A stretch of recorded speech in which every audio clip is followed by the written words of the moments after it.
Hello, dear UPSC aspirants. I am Akriti Kanchi, your mentor from Prep IAS, and we have been trying to read newspaper together to make it easier and convenient for you. As I have said time and again, if you read newspaper with me, you will learn a lot of current affairs organically.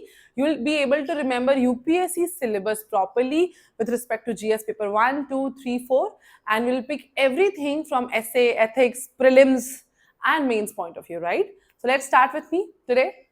11th March newspaper front page. Okay, so union, this article is mostly political because there is some fight between political parties and regional issues on language, and but I have taken it for a scheme which is mentioned here and one parliamentary procedures, right? So union minister DMK MPs spar in Lok Sabha. Okay, so Union Minister Dharmendra Pradhan has said that Tamil Nadu government is not implementing the scheme, centrally sponsored scheme called PM Shri, PM Schools for Rising India scheme. Okay, you should know about this scheme. The scheme was launched in September 2022.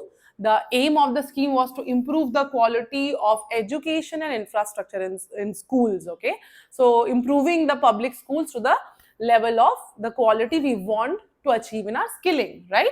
And the other thing it is which is mentioned here in parliamentary procedure, that even before the privilege notice was moved, the minister had withdrawn an objectionable word he used, and Speaker Om Birla expunged it from the records.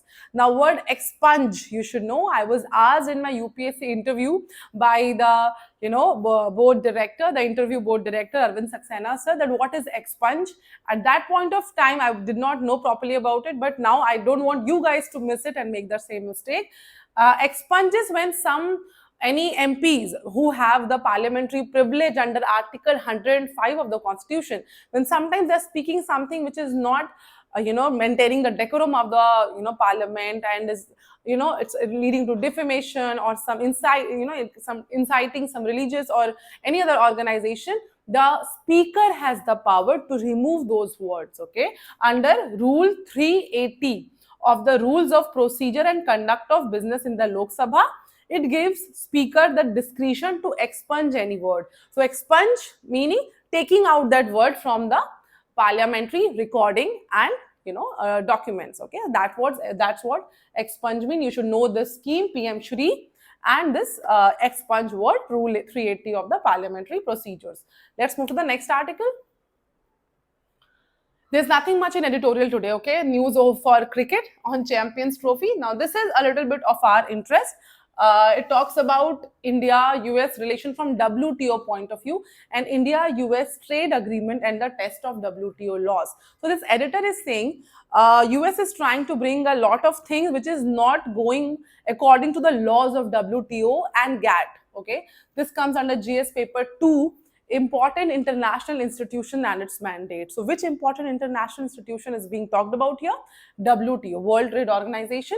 So a significant portion of international trade law is governed by General Agreement of Tariffs and Trade and governed by WTO organization. Okay, US and India both are members of WTO, and bilateral trade dealings must align with the standards set by WTO law. Okay, so that you should know. Now, WTO system operates on the most favored nation principle. So if the question comes in prelims, MFN, most favored nation principle, is rule of which of the organization? It is WTO. It will be WTO. So from prelims point of view also it is important, which prohibits discrimination between trading partners. Though it sounds most favored nation, but it means you will not differentiate between any country as a country. For example, India will not discriminate between USA and China, like that. That's what MFN means when it comes to trading rules, right? So FTA that grants preferential access to certain country violates the MFN rule, although countries can still establish FTAs under specific conditions. So FTA is not in line with the MFN, but there are certain provisions under which it can be done, right? So WTO laws provide another exception to the MFN principle in the form of what is known as enabling clause. Okay, WTO countries can deviate from the MFN principle if it is meant to provide better market access to the products of developing countries. Some provisions, some exceptions are there to avoid or to change the MFN principle US President Donald Trump's problematic conception of reciprocal tariffs that he has been announcing time and again, whereby the US will increase tariff rates to align with the tariffs that other nations are imposing on American goods. This violates the core WTO principles of MFN and special and differential treatment SNDT, right? So special and differential treatment is also one of the provisions of WTO, which allows developing countries to offer less than full reciprocity in their tariff commitments towards developed countries. So developed countries had the privilege of growing before developing countries, so their industries are matured and they are producing things in more efficient manner, right? And developing countries are not on par with them, so that's why they have been given the leverage that they can use. They do not have to be exactly reciprocal. They can put higher tariffs to save their own nascent manufacturing, or not just manufacturing, or nascent producers in your own country. So these are some provisions which US is not aligning with. Let's move to the next article. So this article talks about health and obesity. Flawed food regulations fuel the obesity crisis. Now, obesity is being talked about, by our Honorable PM in Man Ki Baat. Economic Survey itself has said it will be one of the biggest. The health issue will be one of the biggest, problem of economy of India also, right? Because of the financial health burden that will happen. So it will come under GS paper 2, issues related to health sector. It is again talking about Modi, our Honorable PM call to tackle obesity, and 2025 economic surveys recommendation. You can use this economic surveys recommendation in your conclusion when it comes to health sector. So economic survey 2025 has recommended imposing a health tax on ultra processed foods to curb the consumption, right? You can always use it as a recommendation or a conclusion. India, we have 2-3 days back also there was an article on health where it was said in India 25% of people are obese and 1 in 4 adults are either diabetic or pre-diabetic, according to National Family Health Survey 5, right? So this writer is criticizing the current norms, the labeling and advertising norms that FSSAI has used. The Indian nutrition rating a health star. So there will be 5 stars on any product. A half star means worst and 5 star means good. So according to him, this is not right. Something which is, for example, which is not healthy, it should instead have a warning instead of an half star. That is what this editor is trying to say. He's giving example of chilies, black, high in labels, reduced consumption of ultra processed food by 24%. So the fix is therefore to ensure that front of pack labels are notified soon and replace stars with mandatory high in warnings on high fat, salt and sugar foods and ultra processed food based on WHO guidelines. This is what he's recommending. He's saying Consumer Protection Act 2019 defines the misleading, but it is also not being implemented the way it should have been. So economic survey rightly demands stringent front of pack labels and stricter marking. So he has recommended certain norms that adopt warning labels instead of just star ratings. Second, there must be clear sugar, salt, fat limits. WHO guidelines should be followed. Advertising loopholes needs to be closed through the amendments of existing laws.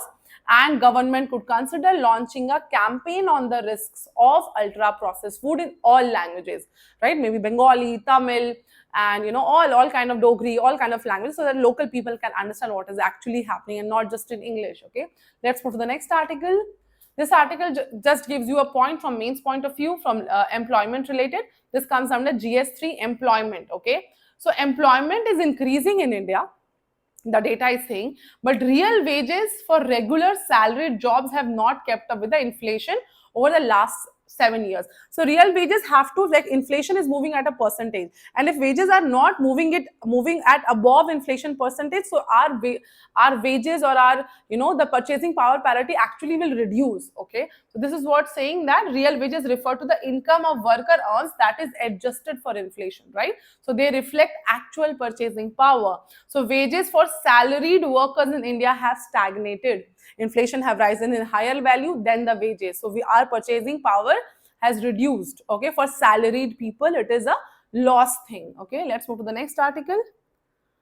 So an article here. So now a question can come about quick commerce. It's a thing of interest. So e-commerce, we all have read, it has come in exams also. The quick commerce is even a more a small segment of e-commerce which is rising at a very faster Great. Okay. So what is behind the rise of quick commerce? Okay. So it comes under GS paper 3, economy, new types of sectors which are growing. Okay. So how does quick commerce function?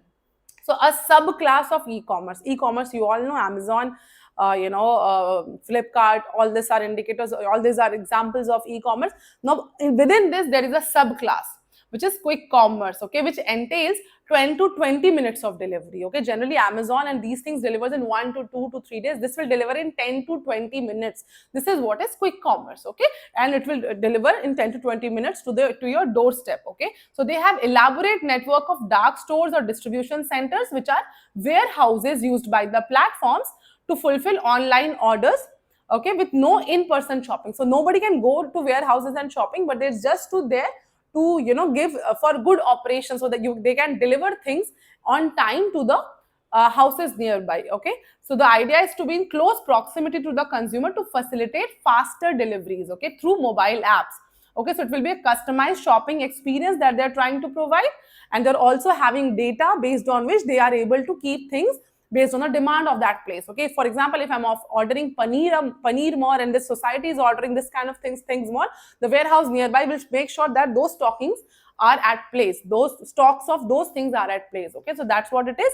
So quick commerce is beneficial to retailers owing to the prospect of enhanced brand awareness. So when I would go to a retail shop, some of the brands might not be available, but here more brands can be available in e-commerce, okay. So there's abundant choice, supply side advantages are there. Industry grew at 76% year on year in 2024, right. So this data you can surely use if the question comes about. So what is happening? The retails and FMCG companies are filing complaint to the Competition Commission of India. Competition Commission of India is a statutory body. Go and search about it. And they accuse the quick commerce trio of anti-competitive practices, predatory pricing, deep discounting, right. And platforms are unfairly setting price of products below landing cost, and they are doing it because they have a lot of funders, okay. They have a lot of venture capitalists and foreign direct investment who are funding it, right. So they are using that to discount and stay in the market, and people who don't have that kind of funding will go obsolete, will be out of the market, okay. They will be removed, right. So millions of retail shops and distributors are being wiped out of business or experiencing losses. So they are flip side of everything. So this is the negative side of some people are suffering from it, okay. So you should know the basic things about this sector. Let's move to the next article. So here we have a small quiz, uh, lightly important, not very important. This you should know. This is in which country this burning gas crater, it is nicknamed door to hell, है ना? Door to hell located. So it is located in Turkmenistan, okay. Go and see in the map, where is Turkmenistan, right? It is below Kazakhstan and Uzbekistan, okay. Burning for 40 years, shining. It is also called shining of Karakum. It was part of Soviet Union, right. The capital of which present day country hosted the meeting in 1920, where the Communist Party of India was formed, CPI. MN Roy was there, okay. So it was formed in Tashkent, capital of Uzbekistan, okay. There are few other questions which is lightly important for UPSC. Maybe they can ask a little for prelims, purely for prelims. Which former Soviet state is called the land of fire? Azerbaijan, okay. And the flag of which former Soviet state depicts the sun with 40 rays for 40 tribes in the region? It is Kyrgyzstan. And the name of which former Soviet state stems from the phrase white Russian? That is Belarus, okay. Let's move to the next page.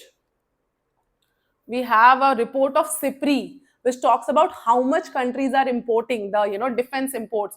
Very important article. A few changes. So in arms importing, this comes under several topics. It can come under GS2, international relations, how much countries are prepared in the defense region, GS3, economy, manufacturing of defense products in India, right. So India is the second largest arms importer after Ukraine in 2023-24, says CIPRI. So imagine if Ukraine would not be in the war with Russia, India would be the largest importer, okay. So at 36%, imports from Russia made up at 36%, imports from Russia is the largest share of Indian imports. So whatever India is importing, 36% is from Russia. which, but it has reduced. It was earlier 55%. India received the largest share of French arms exports at 28%. Now listen, China is not under the top 10 importers anymore. Why? Because its manufacturing has increased. Its domestic manufacturing has become so much better that China has reduced its import of arms drastically. Okay, so China is dropped out of the list of top 10 arms importer for the first time since 1994. So China has arrived. China has created its defense manufacturing on top level, okay, on par with this developing countries like Russia and France and USA. Right, so Ukraine is the highest importer, that we all know, because of the war it has been facing. Right, so India was the second largest arms importer through the trade figures, according to CIPRI, and Russia and France are our largest importer who are importing to us. And we can talk about Pakistan also, because their arms affect us. So arms import by Pakistan also grew by 61%. And who is the largest exporter to, who is giving the maximum amount of arms to Pakistan? It is none other than China. So China became even more dominant as its supplier, accounting for 81% of Pakistan arms imports, okay, 2020 in 2024. So these are some data that you should know. And India is trying to reduce its defense imports. That why it is trying to find a lot of public private partnership. It is pushing PSUs, private companies, to get here in Make in India, right? So India has inked contracts for some major military platforms from France, including 36 Rafale fighter jets and 6 Scorpion class conventional submarines, and has more mega deals lined up. So that's why India is, working in these areas of defense manufacturing in India. Let's move to the next article. Over 6 lakh cases identified as part of TB control campaign. This comes under GS paper 2, health sector, issues related to health sector. Over 6.1 lakh tuberculosis have been identified under Union Health Ministry's 100-day intensified TB elimination campaign. Okay, the 100-day TB Mukt Bharat Abhiyan is an outcome of a new strategy for early TB identification involving offering X-ray screening to high-risk population. So the first they are using X-ray screening, and then they are confirming with the NAT test, NAAT NAT test, which is an advanced diagnostic test to test tuberculosis. So you should know NAT, if how is tuberculosis diagnosed. NAT, NAAT NAT test. If you know the full form of NAT, you can write in the comments. Okay, let's move to the country's TB incidence has declined by 17.7% from 2015 to 2023, according to WHO. Though it has reduced, but we still have the highest burden of TB in the world. India still carries the highest burden. Let's move to the next article. I think this is the last article of the day of the science page. Okay, so this, you can see sun and the solar wind coming from sun, and earth magnetosphere is creating this C-shaped area. Okay, so let's read. When the solar wind, which is coming as an orange stream, hits the earth's magnetosphere, okay, it slows down and transfers its energy into a shock wave. Okay, the region where this transfer happens is known as bow shock, the C-shaped area, and its leading area is called the foreshock. Okay, so these are things, this comes under GS paper 3, awareness in the field of space, what is happening in the space, right? So electrons in the Earth's foreshock seem to acquire an enormous amount of energy. Okay, so astronomers have found shock waves in outer space near pulsars and magnetars in the hot disk of matter and matter surrounding black holes and other similar energetic objects. So you should know what is solar wind. Solar wind is a river of charged particles constantly flowing out from the sun into the solar system. It comes to India also. And you have seen the diagram of bow shock and foreshock. Okay, so you should know about this. The electrons within the plasma itself will be pushed towards a speed, right, close to the speed of light, and that's why it is working under the theory of relativity. Okay, let's move to the next article. Now, this is very important. This is favorite of UPSC, Indus Valley Civilization, right? Prelims, pains from every point of view, extremely important topic. The quiz is there. I thought it's very important for all of us to see a brief history of Indus civilization. So question is, name the type site. So what is type site? Type site is the typical site with which other sites are known.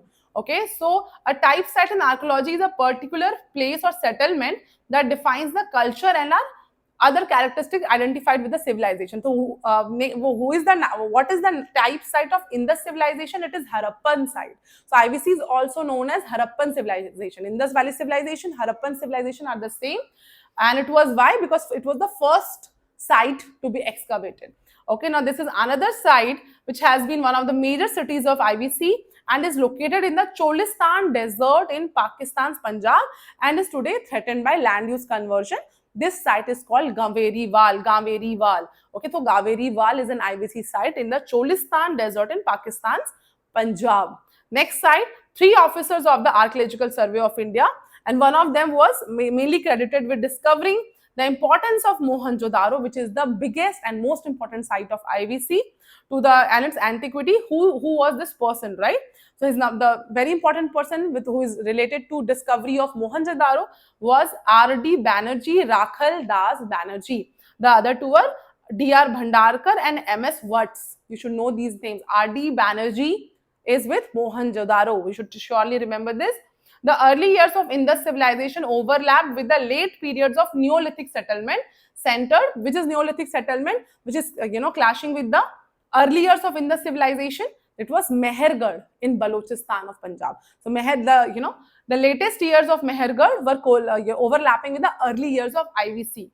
Okay, and the last, name the bronze statue unearthed at Mohenjo-daro that revealed 2 facts about civilization, that it had the knowledge of cast metals and made statues, and also it had dance. So that it was a dancing girl, which is made in the history books of class 6, the class 11's introduction to arts. And if you are in Delhi, you want to go and see, it is there in the National Museum Delhi also, the dancing girl statue. It's a very small statue. In books it looks like a very big statue. Okay, so these are some other quizzes that has been asked. Name of the plastic trash problem in the North Pacific. It is Great Pacific Garbage Patch, right?